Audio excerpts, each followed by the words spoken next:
जय गुरु.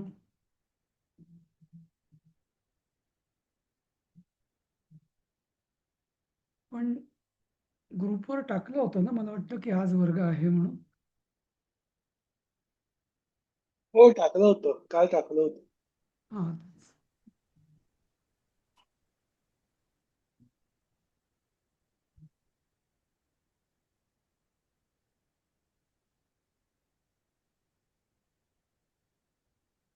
ठीक आहे, सुरू करूया आपण. तर जय गुरु. जय गुरु. आपण 11व्या श्लोकापर्यंत घेतलं होतं मला वाटतं, गुरुवारपर्यंत. आणि आज आपण आता 12वा श्लोक सुरू करूया. तर तेव्हा आपण आधी 10व्या आणि 11व्या श्लोकात बघितलं होतं की जो योगी आहे, म्हणजे सांख्य नाही, जो योग मार्गाचा जो आहे, तर त्याची चित्तशुद्धीद्वारा त्याचं म्हणजे आणि चित्तशुद्धी आधी होते आणि मग तो ज्ञाननिष्ठ होतो आणि मग तो त्या मुक्त होतो, हे आपण बघितलं होतं. बरोबर. तेच पुढं पण सांगितलेलं आहे की अं, कर्मफलाचा त्याग त्यांनी काय होतं आणि कामनेनी काय होतं ते या श्लोकात त्यांनी आता सांगितलेलं आहे. युक्तः कर्मफलं त्यक्त्वा शांतिमाप्नोति नैष्ठिकीम् अयुक्तः कामकारेण फले सक्तो निबध्यते. हं. हं. तर आता युक्तः युक्तः म्हणजे जो योगी. युक्त म्हणजे आपण योगी बऱ्याचदा आता आपल्याला माहिती आहे, युक्त म्हणजे की ज्याच्या कर्माला भक्तीची जोड दिलेली असते. बरोबर. आणि त्याचबरोबर अनासक्ती, नाही का, अनासक्ती, निर्ममता आणि अहंकाररहितत्व यांची जोड दिलेली असते. तो तिथं कर्माचा कर्मयोग होतो, नाही का. तसा युक्त हा. हां. कर्मफलम त्यक्त्वा, कर्माच्या फळाचा त्याग करून नैष्ठिकीम शांतीम आपनोती. शांतीम आपनोती हे कळायला सोपं आहे की शांतीमध्ये गच्छती वगैरे म्हटलेलं आहे. तसं कल्याण, म्हणजे कल्याण तो प्राप्त करतो असं होतं. पण नैष्ठिकीम शांतीम म्हणजे काय? तर त्याची जी निष्ठा असते, निष्ठा म्हणजे कशावरती निष्ठा? तर ईश्वरार्पणतेवर, परमेश्वराच्या अस्तित्वावर आणि परमेश्वराला अर्पण करण्यावर अशी जी निष्ठा असते, अशा नैष्ठिकीतनं म्हणजे परमेश्वराला सगळं मी अर्पण करेन, ही जी निष्ठा असते, तर त्यांनी तो शांती प्राप्त करतो. आणि याच्या उलट सांगितलेलं आहे अयुक्त हा, मात्र जो योगी नाही, म्हणजे ज्याच्यामध्ये अनासक्ती, म्हणजे ज्याच्यामध्ये आसक्तीने तो कर्म करतो, फळांचा त्याग करत नाही कारण त्याला कामना असतात. बरोबर. त्याचं काय होतं? कामकारेण, त्या कामनेमुळे फले सक्तः निबध्यते, त्या फळांमध्ये तो आसक्त होऊन निबद्धते, स्वतःलाच बांधून घेतो. असं. तर इथे निबद्धते हे परत आत्मनेपदी आहे. आत्मनेपदीचा अर्थ होतो की त्या बांधण्याची क्रिया त्यांनी स्वतःच केलेली आहे, दुसऱ्या कोणी त्याला बांधलेलं नाही आहे. नाही तर मग बध्नाती म्हटलं असतं. हां. म्हणजे दुसऱ्यांनी कोणी केलं असतं तर. पण निबद्धते म्हणजे काय? त्यांनी स्वतःच स्वतःला बांधून घेतलेलं आहे. आता इथे 2-3 गोष्टीचं इथं स्पष्टीकरण आवश्यक आहे. एक म्हणजे कर्मफलम, आपण गीतेमध्ये बरेच शब्द आपण हां वापरतो. कर्मफलम त्यक्त्वा म्हणजे कर्म करायचं, त्याचं फळ मिळेल, त्या फळाचा त्याग करायचा आहे, असं काही आहे की काय? वरवर शब्द जर बघितले तर आपल्याला तसेच वाटतात ना, की एखाद्या मी कर्म केलं, म्हणजे उदाहरणार्थ मी परीक्षेकरता खूप अभ्यास केला. बरोबर. मग त्यात मला यश मिळालं, काहीतरी पारितोषिक किंवा काहीतरी ॲडमिशन मिळाली चांगल्या कॉलेजमध्ये. मग मी त्या फळाचा त्याग करायचा आहे की काय? हं? तर तसं नाही अपेक्षित. इथे फलम त्यक्त्वा जिथं जिथं गीतेमध्ये शब्द येतो ना, ते फलाशाम त्यक्त्वा. त्याचा आपल्याला नक्की अर्थ काय घ्यायचा आहे? फलाच्या आशेचा त्याग करून कर्म करणे. फलाचा त्याग करून नाही. नाही तर सगळ्याच मोठा व्यवहारात गोंधळ होईल, नाही का? की कर्म करायचं, फल प्राप्त करायचं आणि त्याचा त्याग करायचा. असं आहे का? नाही. तर ते जे फळ प्राप्त प्राप्त होतं त्याचं आपण म्हणजे ते अनासक्त भावनेनी, ममतारहित भावनेनी आणि अहंकाररहित्याने ते आपल्याजवळ आलं आणि ठेवलं तरी चालेल. हं. त्याच्यावर आसक्ती नको आणि सगळ्यात महत्त्वाचं म्हणजे कर्म हे फळाच्या आशेसाठी करायचं नाही, हे महत्त्वाचं. तर लक्षात घ्या, जिथे-जिथे कर्म फलम त्यक्त्वा वगैरे बऱ्याच ठिकाणी आलेलं आहे गीतेमध्ये, आधी पण आणि नंतर पण. तर तिथं फलम त्यक्त्वा म्हणजे फळाच्या आशेचा त्याग आणि फ म्हणजे आधी फळ मिळण्याआधी त्याच्या आशेचा त्याग आणि फळ मिळाल्यावर त्या मिळाल्यामुळे होणाऱ्या आसक्तीचा, ममतेचा आणि अहंकाराचा त्याग. हं? त्याला म्हटलं जातं कर्मफलम त्यक्त्वा. हे फार महत्वाचं आहे. हं. आणि दुसरं हे एक झालं की कर्मफलम त्यक्त्वा. दुसरं अयुक्तः. आता इथे अयुक्त म्हणजे कोण? हं. तर अयुक्त म्हणजे जो कर्म करतो पण त्याला तो ईश्वरार्पणतेची जोड देत नाही. आता ईश्वरार्पणतेची जोड त्यात काय एवढं विशेष आहे? एखादा नास्तिक माणूस म्हणेल की ईश्वरार्पणच कशाला पाहिजे? तुम्ही इथं मध्येच परमेश्वराला किंवा ईश्वराला का आणताय? त्याचं कारण असं की पूर्णपणे म्हणजे विदाऊट एनी पर्पज कर्म, ज्याला आपण ॲट रँडम म्हणतो, तसं होत नाही, नाही का? तर एक कुठलंही कर्म करताना काहीतरी आपल्याला पर्पज, हेतू, ध्येय हे लागतं. तर ते ध्येय हे परमेश्वराला अर्पण करणे हे जर असेल, तर मग ते कर्म करताना सुद्धा आपलं ध्येयासाठी आपण करतो असं होतं. आणि एक दुसरं ते मिळाल्यावरती सुद्धा आपली आसक्ती त्यात राहत नाही, ममता राहत नाही. म्हणून योग महत्वाचा, ईश्वरार्पणतेचा किंवा म्हणजे भगवत भक्तीचा. हं? नुसतं म्हणजे इथे देव आहे की नाही हे तर आहेच भाग, पण त्यापेक्षा जास्त ती जी भावना असते की मी हे परमेश्वराकरता करतोय कर्म, हे महत्वाचं. समजलं?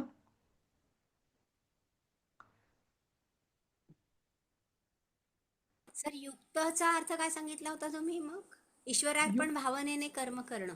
हा म्हणजे कर्म कर्म जसं आपण म्हटलं होतं, work is worship if it is done with the devotion, नाही का, टू द गॉड, नाही का? तर नुसतं वर्क म्हणजे कर्म किंवा क्रिया झाली ती. तर तिला जेव्हा भक्तीची जोड दिली जाते, भक्तीची, आणि भक्तीमुळे काय येतं तर की ईश्वरार्पणता येते. नुसती भक्ती पण महत्वाची नाही. म्हणजे जसं की मी परवा जसं आपण बोललो होतो की नैवेद्य, नैवेद्य भक्तीने मी नैवेद्य दाखवणार, पण मनात जर हाच विचार असेल की देवाला मी भक्तीने दाखवत आहे पण हे सगळे लाडू नंतर मीच खाणार आहे, हं, तर ती म्हणजे भक्ती होऊ शकते एखाद्या वेळेस, पण ईश्वरार्पणता होईल का? नाही. कारण तिथे माझी आसक्ती गेलेलीच नाहीये. आसक्ती जाण्यासाठी, ममता जाण्यासाठी ईश्वरार्पण हा भाव अत्यंत आवश्यक आहे, नाही का? हं? ठीक आहे. नाही, पण आता आपण जे उदाहरण दिलं की हं, एक विद्यार्थी अभ्यास करतो आहे आणि हं, परीक्षेतला आणि त्याला यश मिळालं, हं. ते त्यांनी ईश्वरार्पण कसं करावं, म्हणजे ते जरा स्पष्ट हां, कराल का? बरोबर, बरोबर. तर एकतर आता त्याला जे फळ मिळालं, तर हे त्याचा भाव असला पाहिजे की हे मला मिळालं, मी त्याचा करता नाही किंवा ती माझी अचिव्हमेंट नाही. हे परमेश्वरानेच मिळालेलं आहे, त्यामुळे हा परमेश्वराची कृपा आहे, हा परमेश्वराचा प्रसाद आहे. त्यात माझी काही आसक्ती नाही. त्यामुळे जे ओके. मिळेल, यातनं जे मला मिळेल परत, म्हणजे उदाहरणार्थ की त्याला काहीतरी मग समजा 1,000 रुपये बक्षीस मिळालं त्या विशिष्ट यशाबद्दल, बरोबर. हम्म. ते 1,000 रुपये बहुतेक वेळा आपला काय होतं, अरे मी कमवले, मी कमवले, नाही का. अरे तू काय कमवलेस, हे परमेश्वराने अहम. पर नाही का. तर ते ते 1,000 रुपये परमेश्वराचेच आहेत, नाही का, असं.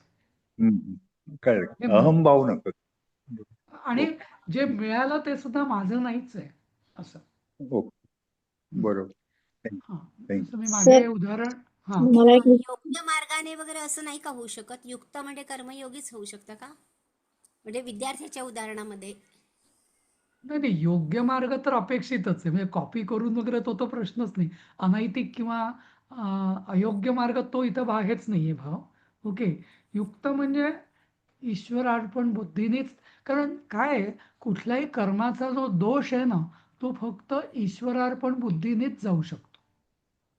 नाहीतर तुम्ही मला सांगा, की कर्माचा दोष म्हणजे काय? कर्माची वासना. वासना कशामुळे आली? आसक्ती, ममता आणि अहंकार. या हे 3 दोष वासनेचे कशामुळे जाणार? फक्त आणि फक्त ईश्वरार्पण बुद्धीने, नाही का. म्हणून युक्त. युक्त म्हणजे कशाचे युक्त? नुसतं आपलं दोरी बांधली म्हणजे युक्त नाही, नाही का. कशाची दोरी बांधली ते महत्वाचं, नाही का. हं? सर मला विचारायचं होतं, हं, आता मुलं परीक्षा अभ्यास करून पास होतात आणि हं, समजा म्हणजे चांगले मार्क मिळाले तर आपण सहज म्हणून जातो ना, बरं झालं बाबा परमेश्वराची कृपा झाली असं. पण ते हं, मुलांना तसं पटत नाही. म्हणणं की आम्ही हं. अभ्यास केलाय, त्याच्यात परमेश्वराचा काय हात आहे? असं जेव्हा म्हणतात तेव्हा आपण काय उत्तर द्यायचं सर त्याला? म्हणजे त्याचं सिंपल उदाहरण म्हणजे मला एकदम पटकन सुचलं ते असं, की पेपर हा. खराब गेला. कारण पेपर का खराब गेला? तो असं म्हणत नाही माझा अभ्यास कमी होता. तो काय म्हणतो, नाही प्रश्न जरा विचित्रच आले होते. सेटिंग पेपर खूप कठीण सेट केला होता, वगैरे, वगैरे. नाही का? नाही का? पण म्हणजे हो सर. अपयशाचं खापर तो दुसऱ्या कोणावर तरी टाकतो. मानवी स्वभाव आहे म्हणजे हा, असं हम्म. विशिष्ट कोणाचा नाही. पण यशाचं क्रेडिट हो मात्र कोणी स्वतःला घेतो, नाही का? हो. तर नाही का? म्हणजे कारण सर आजकाल मुलांचं असं असतं ना, की म्हणजे प्रत्येक ह्याचं तुम्ही आम्हाला शास्त्रीय कारण द्या. देवानी सांगितलं किंवा तुला आजीनी सांगितलं तू करतेयस. असं हे नको असतं सर त्यांना. नाही प्रत्येक तर ह्याचं त्याला त्यांना त्याला त्याला जर हा भाव दिला ना आपण, की हे बघ तुझ्या हातात हं, काय आहे. हां, तुझ्या हातात अभ्यास करणं अभ्यास आहे. करणं. हां, ते हं, तुला मार्क चांगले मिळेल की नाही, फर्स्ट क्लास येईल की नाही, फर्स्ट येशील की नाही, ॲडमिशन मिळेल की, हे खरोखर तुझ्या हातात नाही आहे. आणि आम्ही तुला त्याबद्दल हं. दोष पण देणार नाही. प्रॉब्लेम कुठे आहे? पालकांचाच आहे. पालकच हल्ली मुलांपेक्षा ॲक्चुअली त्या मुलांमध्ये ती वासना कोण जागवतं? पालक जागवतात. नाही का? की सगळं बरोबर आहे सर. तुझं. हां, आपण जर त्याला एक अविश्वास दिला, की आम्हाला तुझ्याकडनं यशावर आम्ही तुझं मूल्यमापन किंवा तू चांगला की वाईट आहे ठरवणार नाही. हां, तू प्रयत्न नाही केले त्याच्याबद्दल आम्ही तुला निश्चित म्हणजे विचारू. बरोबर. पण तू प्रयत्न सॉरी. केल्यावरती हो सर. तुला यश जे आहे, हे जर त्याला मुलाला निश्चित जर खात्री असेल, की माझे आई-वडील किंवा मला त्याबद्दल कोणी दोष देणार नाही. बरोबर. आणि मग त्याचीच हं. प्रतिक्रिया म्हणून हो. ती होते, की जे चांगलं केलं ते मी केलं आणि वाईट झालं ते दुसऱ्यामुळे झालं. नाही का? हो सर, बरोबर. कळलं. हं, तर आणि सर तुम्ही सांगताय ते एकदम बरोबर आहे. म्हणजे हां. आता फॉर एक्झाम्पल त्या जे सांगत होत्या ते प्रश्न आम्हाला पण येतात आमच्या मुलांच्या हे झाल्यावर. हो, हो. तर असं असतं की तुम्ही आता 10 चॅप्टर केले, बरोबर? हं, त्यातला हं. एक तुमचा वीक होत आहे आणि समजा त्याच्यावरती 4 प्रश्न आले. तर हो. तुम्ही अभ्यास खूप केला, पण त्याच्यावरती हे आला त्यामुळे तुम्ही जेवढा केला तेवढा हे देऊ नाही शकलात. पण नशीब जो भाग असतो तो कदाचित लीव्ह इट टू गॉड, म्हणजे असं माझा हो, एक हे आहे. हो, हो, आणि हो. याच्यावरती ना एक व्हॉट्सअप वरती एक मेसेज फिरायचा ज्याच्यामध्ये हे होतं की जेव्हा अर्जुन तो बाण मारतो ना वरती त्या हं, माशाच्या डोळ्याला खाली हे खाली बघून वरती मारायचा असतो, तेव्हा हं, जेव्हा त्याला कृष्ण हे करतो तेव्हा तो म्हणतो की म्हणे बाण बघितलं मी, हे मी केलं, बाण मी मारला, मी हे केलं आणि तू का हे होतोयस म्हणून असं काहीतरी ते होतं, मला एक्झॅक्ट आठवत नाही. तेव्हा तो म्हणतो की बाकी सगळं तू केलंस तुझ्या ज्ञानानी, हं. पण वाऱ्याची दिशा कशी असली पाहिजे, पाण्यामध्ये तरंग उठले पाहिजेत का नाही, ह्याचा कंट्रोल कुणाकडे होता?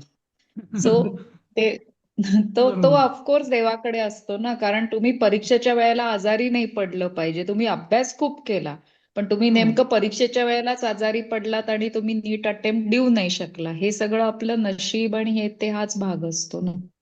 अगदी. बरोबर आहे. आता मला अगदी याच्यावरूनच बरोबर. 18व्या अध्यायातला श्लोक आठवला, 14वा. अधिष्ठानं तथा कर्ता करणैच पृथग्विधम विविधाश्च पृथक् चेष्टा दैवै चैवात्र पंचमम. इथे भगवंतानी स्वतः दैवावर हा हा 5वा भाग दैव म्हणून दिलेला आहे.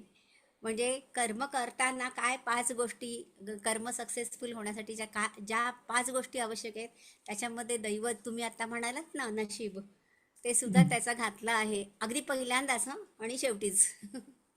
बरोबर. हम्म. तर तसं मला एक सांगावंसं वाटेल. मी इनलॅक्स अँड गुजरानी JP वासवानी ट्रस्टचं हॉस्पिटल आहे तिकडे होते.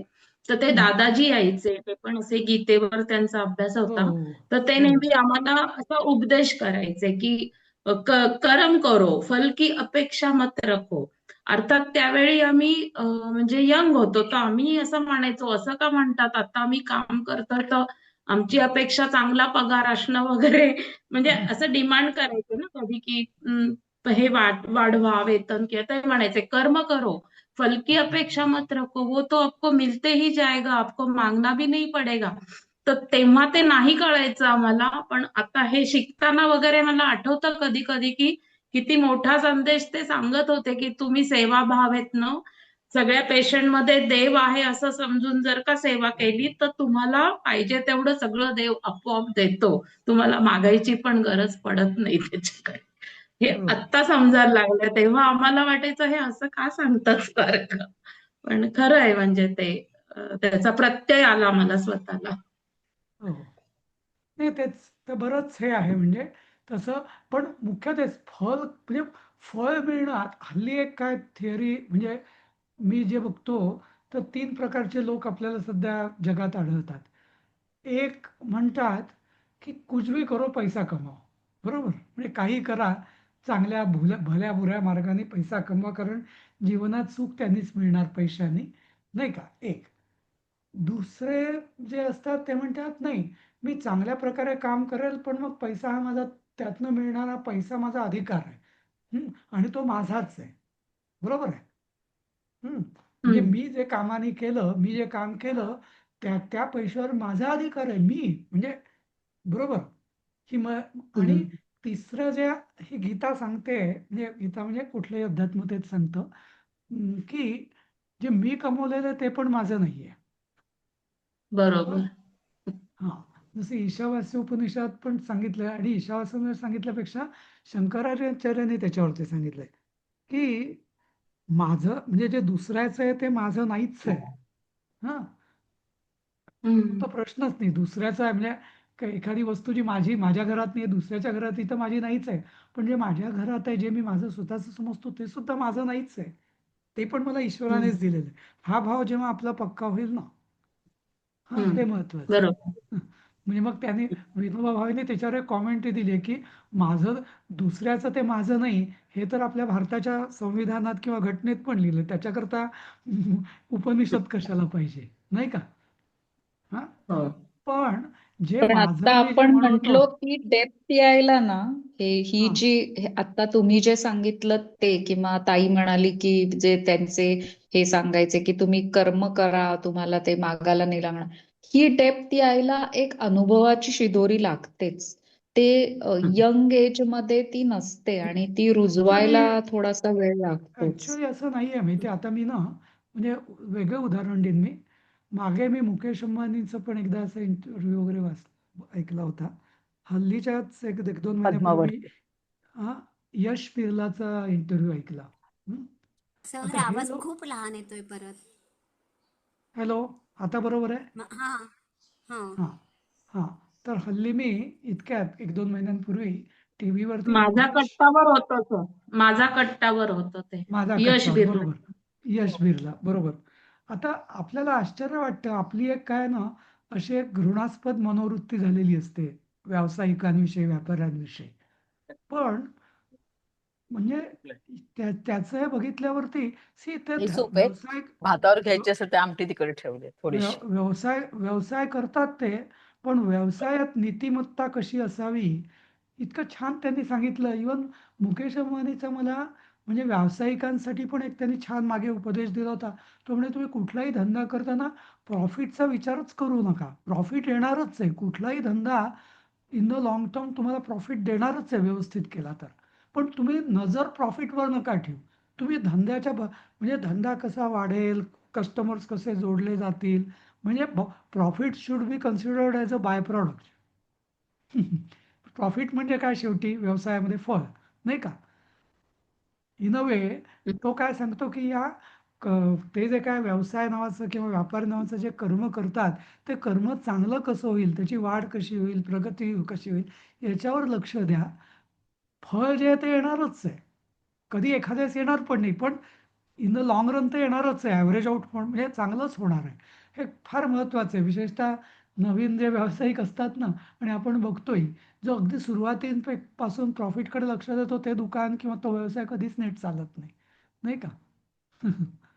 तर एनिवेज म्हणजे याच्यावर त्याच्यामध्ये बोलण्यासारखं बरंच आहे. अ, हां, त्या मुलाखतीत ते यश बिर्लाच्या आजोबांनी एक लेटर लिहून ठेवलेलं, ते फार हो. सुंदर होतं. त्यांनी वाचून दाखवलेलं, मस्त अगदी, होतं. त्याच्यात अगदी. हेच सगळं सांगितलं होतं त्यांनी. अगदी, अगदी. Yes, yes. तर तेच म्हणजे म्हणजे आपण कर्म किंवा एवढा मोठा व्यवसाय आणि व्यापारी म्हणजे करताना सुद्धा तुम्ही गीतेची तत्व आचरणात कशी आणू शकता? छान वाटलं मला एकदम ते असं. असं. हं, असं सर रामेश्वरम हे चेन आहे ना ह्याची साऊथ इंडियन फूडची. तर हं, त्यांच्या ओनरनी पण असंच सांगितलं, की हं. तुम्ही प्रॉफिटकडे बघू नका. आम्ही आमच्या सगळ्या एजन्सीज ते देतात ना सगळीकडं त्यांचे हो, फूडचे हो. रामेश्वरमचं. तर त्यांनी सांगितलं, की आम्ही सगळ्यांना सांगतो, की तुम्ही फूड चांगलं द्या. तुम्ही बरोबर. प्रॉफिटकडे बघू नका हा बिझनेस करताना. आपण चांगली सेवा देतोय ना कस्टमर्सना म्हणजे ते येणाऱ्या मिळणारच लोकांना. आहे. आज ना उद्या ते धंदा फक्त चांगला बघा. चालणारच आहे. हो. हां, हां. ते बघा. असंच आम्ही सांगतो असं ते म्हणाले. बरोबर. एक हं. साधं चलो. उदाहरण द्यायचं तर 5 जिने चढून जा, मुद्दाम जिम मध्ये एक्सरसाइज करू नका. म्हणजे तो टास्क होतो 5 जिने लिफ्ट न वापरता जाणं आणि एक्सरसाइजची गरज लागत नाही. मुद्दाम एक्सरसाइज करण्यासाठी जिम मध्ये जाऊन फी भरून तुम्ही मग ते फोकस करता की मला हेल्दी राहायचं आहे. हो ना. चालेल. आपण पुढच्या श्लोकावर जाऊया. आता हे जे 2-3 श्लोक होते ना, 3 श्लोक 10, 11, 12 हे कर्मयोगावरती होते. हं. आता परत भगवान सांख्ययोगावर येत आहेत. परत मी पुन्हा पुन्हा सांगतो, फरक लक्षात घ्या. कर्मयोग कुठला? की कर्म करा, कारण कर्मापासून तो दूर राहूच शकत नाही. नंतर पण कर्म करताना ते ईश्वरार्पण बुद्धीने करा. आसक्ती, ममता, अहंकार सोडून द्या. बरोबर? आणि ईश्वरार्पण बुद्धीची जोड द्या, की जेणेकरून चित्तशुद्धी होईल. चित्तशुद्धी झाली की ज्ञानासाठी ज्ञानप्राप्तीसाठी आपली योग्यता येईल. ज्ञानप्राप्तीनंतर ज्ञाननिष्ठा येईल. ज्ञाननिष्ठेने आपल्या स्वच्छ अशा निर्मल हृदयामध्ये आपल्याला ज्ञानाचा प्रकाश म्हणजे अद्वैत ज्ञान प्रकट होईल आणि त्यांनी आपण मुक्त होऊ, शांती प्राप्त होईल असं, नाही का? हा झाला कर्मयोगी मार्ग. आता सांख्ययोगी म्हणजे काय ते बघूया. सर्व कर्माणि मनसा संन्यस्यास्ते सुखं वशी नवद्वारे पुरे देही नैव कुर्वन्न कारयन्. हं, हं. तर सॉरी हां तर इथं सर्व कर्माणि मनसा संन्यस्य आस्ते. फक्त मी पदच्छेद करतोय. आस्ते सुखम वशी. नंतर नवद्वारे पुरे देही नैवच न एव कुर्वन आणि न कारयन. तर सांख्ययोगेची भूमिका काय असते? एकतर तो वशी. वशी म्हणजे काय? जितेंद्रिय वश. सगळी इंद्रिय ज्याला वश आहेत तो असा. नंतर असा तो देही आहे म्हणजे देहात देहात चैतन्य म्हणून तो देही आहे. हा, न कुर्वन न कारयन, हा, तो स्वतः करत पण नाही आणि करवत पण नाही. हे करवत नाही, कारयन हा शब्द मला आवडतो नेहमी. बऱ्याचदा लोकांचं असं असतं ना, की चोरी मी करणार नाही पण दुसऱ्याकडनं करून घेतील, वाईट काम मी करणार नाही दुसऱ्याकडनं. अरे, त्यांच्या हे लक्षात येत नाही की जो करवणारा असतो त्याला पण तेवढंच पाप लागतं, नाही का? इव्हन आपल्या पिनल कोडमध्ये सुद्धा तसंच आहे. तर तो कुर्वन म्हणजे तो करत पण नाही आणि करून पण घेत नाही. आणि नवद्वारे पुरे सर्व कर्माणी मनसा संन्यस्य. तर नवद्वारे म्हणजे काय? तर नवद्वार पुर म्हणजे काय? शरीर. इथं आपल्या देहाला नवद्वारपुरी असं म्हणतात. हं. तर नवद्वारपुरी असं का म्हणतात? की या देहरूपी नगराला, म्हणजे क्षेत्र, पुढे जो क्षेत्रज्ञ योग येणार आहे ना, त्या दृष्टीने हा देह म्हणजे आपलं क्षेत्र आहे, नाही का? तर या देहाला, या पुरी, या नगरीला 9 द्वार आहेत. कुठली? 2 नाकपुड्या, 2 कानाची बोकं, 2 डोळ्यांची छिद्र, 6 झाली, बरोबर. नंतर 1 तोंड, 1 गुदद्वार आणि 1 लिंग, म्हणजे जिथनं आदान प्रदान, वायूचं आदान प्रदान होऊ शकतं. हां, देहामध्ये ही 5 या 9 ठिकाणाहून म्हणजे गमनागमन किंवा आदान प्रदान होऊ शकतं वायूचं. म्हणून आपल्या देहाला अध्यात्मामध्ये नवद्वारपुरी असं म्हटलं जातं. तर या नवद्वारा म्हणजे 9 दारांच्या पुरीला, नगराला, हा, सर्व कर्माणी, या घरामध्ये सर्व कर्माणी मनसा संन्यस्य. त्या सगळ्या, म्हणजे तो करत पण नाही, करून पण घेत नाही, आणि सगळ्या म्हणजे मनसा संन्यस्य, आणि सगळ्या कर्मांचं मनातून त्याग केलेला असतो त्यांनी. त्याला सुखम आस्ते. आस्ते म्हणजे स्थिर आहे. अस्तीचं आस्ते. आता परत अस्तीचं आस्ते काय फरक आहे? अस्ती हे परस्मैपदी रूप आहे. आस्ते हे आत्मनेपदी. हा, म्हणजे तो जे करतो त्याचं फळ त्यालाच मिळतं, दुसऱ्यांना मिळू शकत नाही. हं. तर अशा रीतीने ना तो करत ना तो करवत, आणि त्याचं असा तो पूर्ण, म्हणजे या देहाला तो एक अशी नगरी समजतो जणू, की जिला 9 द्वारं आहेत बाबा, ठीक आहे, पण मी काहीच करत नाहीये. जसं एखाद्या नगरीचा व्यवहार चालला असतो, 9 वेशींमधनं कोणी लोक येत असतात, कोणी जात असतात, तशी त्याचे डोळे बघत असतात, नाकपुड्या श्वास घेत असतात, कानातनं काहीतरी शब्द कानावर पडत असतात, तोंडातनं काहीतरी अन्न पाणी काहीतरी जात असतं, गुदद्वार आणि लिंगातनं काहीतरी म्हणजे विष्ठा आणि मूत्र बाहेर पडत असतं. असं सगळ्या या देहाचा, देहरूपी नगरीचा कारभार चाललेला असतो. पण मला त्याचं काही देणं घेणं नाही, कारण मनातनं तो संन्यास असतो आणि तो सुखम असते, त्यामुळे तो सुखात स्थिर असतो. या कुठल्याही व्यवहारात तो मध्ये पडत नाही अजिबात. ज्या देहाला, या सगळ्या इंद्रियांना त्यांची त्यांची जी कामं आहे ती तो त्यांना करू देतो, बस. त्या कोणाला फोर्सही करत नाही आणि कोणाला अडवतही नाही. समजलं? तर ही सांख्य योगाची स्थिती आहे. हा, समजलं? सर, पण हा पूर्ण संन्यासी आहे म्हणजे ना? हो, पूर्ण हां. संन्यासी म्हणजे, पण परत पूर्ण संन्यासी म्हणजे परत सांगतो, म्हणजे मिथ्याचार असं उच्चते तसा नाही. हा, या मुख्य मनातनं त्यांनी संन्यास घेतलेला आहे. बहुत करून त्यांनी मनातून संन्यास. मनातून म्हणजे मन त्याच्या कशामध्ये लिप्त नाहीये, हे महत्वाचं. तो भगवी कपडे धारण करत असेल किंवा नसेल त्याचा संबंध नाही. हा, आपल्याला वाटतं संन्यास म्हणजे भगवे कपडे धारण करा, ते तर बाह्य हे झालं. आणि त्याचं म्हणजे कारणही दिलेलं आहे. गृहस्थाश्रमी पण हा संन्यास घेऊ होऊ शकतात असे, होऊ असा. शकतं, होऊ शकतं. ते भगव्या कपड्याचं विधान का सांगितलेलं आपल्या शास्त्रांमध्ये? कारण की लोकांनाही कळावं की हा काम का करत नाहीये बाबा, नुसता का रिकामा बसलेला आहे. जसं आपल्या शास्त्रात म्हटलेलं आहे की म्हणजे निरोगी शरीराच्या भिकाऱ्याला भिक्षा देऊ नये, पण संन्यासाला द्यावी. तर आता तुम्ही कुठला भिकारी आणि कुठला संन्यासी हे कसं समजणार? म्हणून तुम्हाला संन्यासाला ओळखावं लोकांनी आणि त्याला योग्य ते मान द्यावा. हा, कारण त्याचं पोषण करणं हे गृहस्थाश्रमाचं कर्तव्य आहे. म्हणून त्याला भगवी वस्त्र सांगितले, बाकी काही नाही. हा, असा. ठीक आहे. आता हा एक श्लोक सगळ्यात महत्वाचा आहे आणि त्याने आपले बरेच कन्सेप्ट अजून दूर होतील. ते 14वा श्लोक. न कर्तृत्वं न कर्माणि लोकस्य सृजति प्रभुः न कर्मफलसंयोगं स्वभावस्तु प्रवर्तते. आता प्रभू म्हणजे प्रथम आहे. प्रभू म्हणजे काय? भू म्हणजे होते.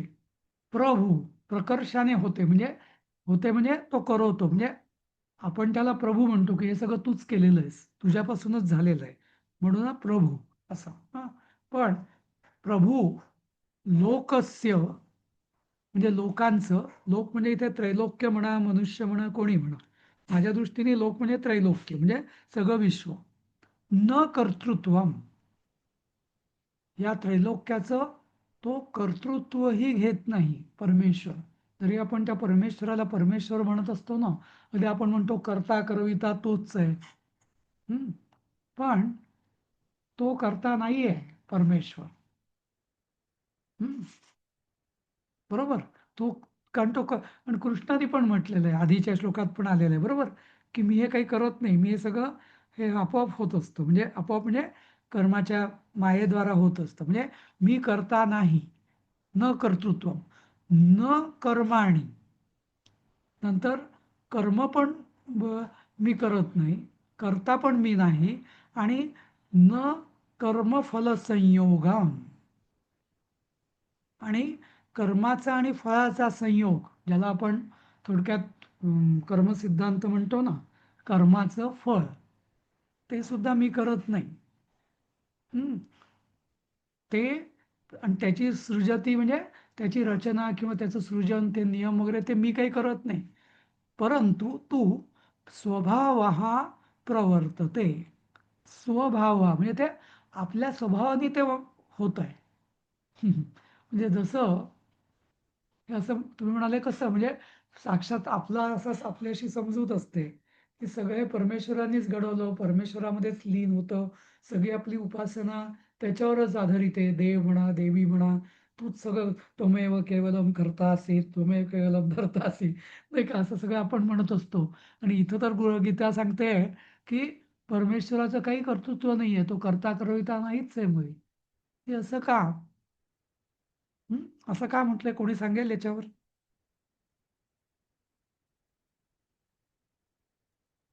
सर, प्रत्येक व्यक्तीचं कर्म त्याला बांधलेलं असतं ना. नाही, तो तो एक ते एक लोकांच्याकडनं करून सुभाषित घेत. होतं तसं आहे का? स्वकर्म सूत्रे ग्रथितो हि सर्व. बरोबर, तो ते एक आहे. ते दुसऱ्यांच्याकडनं एक, करून घेतोय ना. नाही, ते एक आहे. ते एक आहे, पण अजून तो स्वतः म्हणतो मी करताही नाही आणि करविता पण नाही, आणि सगळं स्वभावाने होत आहे. मी तर ती तू करता नाही जबाबदारी मग. आपल्यावरती हे तीन टाकतोय गुण का ते?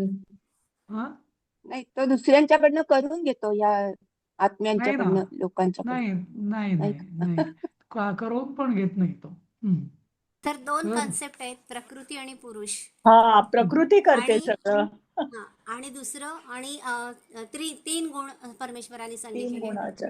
तर हे 3 गुणांचे म्हणजे 3 गुणानुसार स्वभाव, त्याच्यानुसार कर्म, त्याच्यानुसार सर्व काही होतं. आणि दुसरं म्हणजे प्रकृतीला करता म्हटलेले. आणि परमेश्वर सगळं करून सुद्धा त्याला कशातच लिप्त नाहीये ना, म्हणून तो करतच नाही काहीच. पण एक नाही, मग 3ऱ्या आपण अध्यायात पण आपण मग प्रकृती त्वमेव क्रियमाण केवलम आणि त्वमेव केवलम कर्तासी का म्हणतो आपण? त्वमेव केवलम विष्णू सृष्टी पालन कोणी पोषण निर्माण कर. केली आहे? तो म्हणतो ती पण मी नाही सगळी सोय केली. त्यांनीच करून ठेवली आहे सगळ्यांची. तो फक्त तोच तुमच्या हातात दिले की तुम्ही कर्म करा, तुम्ही नाही कसं नाही नाही कर्म करता त्याचं फळ तुम्हाला तसं. नाही नाही नाही, बरोबर आहे. म्हणजे तर तो पूर्वजन्माच्या अध्यायाचं पुढे कंटिन्युएशन होतं. म्हणजे तो पण स्वभाव पहिल्या म्हणून जन्माचं म्हणता काय? येईल का? पहिला जो जन्म असेल त्यातल्या कर्माचं काय? कंटिन्युएशन मान्य आहे, नशीब, हं. दैव, नाही नाही हे सगळं तर मान्य आहे. नाही तर कसं आहे माहिती आहे, म्हणजे मला जे समजलं ते मी सांगतो. हां, 2 गोष्टी आहेत. एक, ही जी सृष्टी आहे ना, तर ही 2 लेव्हल्सवर चालते. हं. एक परमात्मा लेव्हलवर, की ज्याच्यामध्ये परमात्मा त्या लेव्हलवरती हे कर्म, फळ वगैरे काही नाही. हं. कारण तिथं वासनाच नाही. जेव्हा वासना येते तेव्हा मायासृष्टी ज्याला आपण म्हणतो ना, मागे मला वाटतं एकदा मी सांगितलं होतं, मायासृष्टी म्हणजे ही सगळी माया आहे.